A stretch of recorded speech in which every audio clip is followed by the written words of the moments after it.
കൊച്ചിയിലെ തിരക്കേറിയ മാർക്കറ്റ് റോഡിൽ സ്നേഹത്തോടെ മക്കൾക്ക് ബദാം ഷേക്ക് വാങ്ങിക്കൊടുക്കുന്ന പിതാവ്, ആർത്തിയോടെ ഓടിയെത്തി 10 രൂപയ്ക്ക് ഷേക്ക് കുടിക്കുന്ന മറ്റൊരു ബാലൻ, ബദാം ഷേക്ക് പതിവാക്കിയ വഴിയോര കച്ചവടക്കാരൻ. എങ്ങനെയുണ്ട് ഇതിന്റെ രുചി? നല്ല രുചിയാണോ? നല്ല മധുരമുണ്ടോ ബദാമിൽക്ക്? ഇതിന്റെ രുചി എങ്ങനെയാ? നഗരത്തിലുടനീളം ഉന്തുവണ്ടികളിൽ വിൽക്കുന്ന ബദാം ഷേക്ക് ആരാണ് ഉണ്ടാക്കുന്നത്? എവിടെയാണത് നിർമ്മിക്കുന്നത്? കച്ചവടക്കാരനായ വടക്കേന്ത്യൻ ബാലനോട് ഞങ്ങൾ ചോദിച്ചു. कचेरीपड़ी में कितना है? इधर थाने के इधर रास्ता जाता है। वहाँ कैसे बनाता है? वो दूध से बनाता है। मेरे को इतना मालूम नहीं है, क्या मैं तो सोता हूँ रात में बना आप सोने के समय बनाते हैं क्या? नहीं, सुबह बनाते हैं, जल्दी 5 बजे बनाते हैं। കച്ചേരിപ്പടിക്കടുത്ത് മാധവ ഫാർമസിയിലെ കെട്ടിടം അന്വേഷിച്ച് ഞങ്ങൾ ഇറങ്ങി. ഇവിടെയാണ് ബദാം ഷേക്ക് ഉണ്ടാക്കുന്നത്. അടയാളങ്ങൾ പറഞ്ഞതനുസരിച്ചു കയറി ചെന്നു. പൊട്ടിപ്പൊളിഞ്ഞൊരു കെട്ടിടം. മുറ്റത്ത് നിരവധി അന്യസംസ്ഥാന തൊഴിലാളികൾ ബദാം ഷേക്ക് ഉണ്ടാക്കുകയാണ്.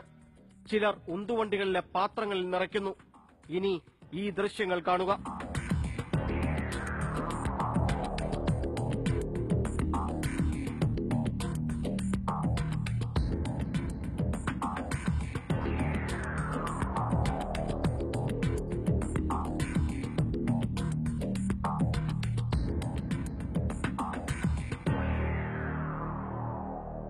മലിനജലം കെട്ടിക്കിടക്കുന്ന മുറി.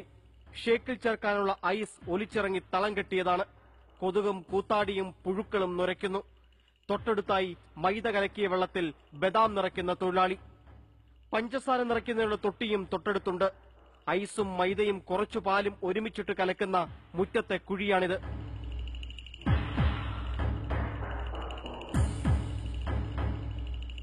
ഷേക്കിൽ ചേർക്കാനുള്ള ഐസ് മുറ്റത്തെ ചാക്കിൽ കിടക്കുന്നു. വൃത്തിഹീനമായ ഈ കെട്ടിടത്തിലെ കുടുസുമുറിയിൽ താമസിക്കുന്ന 15 രാജസ്ഥാൻ തൊഴിലാളികളാണ് കൊച്ചി നഗരത്തിലെങ്ങും ബദാം ഷേക്ക് ഉണ്ടാക്കി വിൽക്കുന്നത്. നിങ്ങളുടെ മക്കൾക്ക്, പ്രിയപ്പെട്ടവർക്ക്, സുഹൃത്തുക്കൾക്ക് ഒക്കെ തന്നെ ഈ ബദാം മിൽക്ക് വാങ്ങിക്കൊടുക്കുമ്പോൾ ഒന്ന് ആലോചിക്കണം, എത്ര വൃത്തിഹീനമായ സാഹചര്യങ്ങളിലാണ് അവ ഉണ്ടാക്കുന്നതെന്ന്.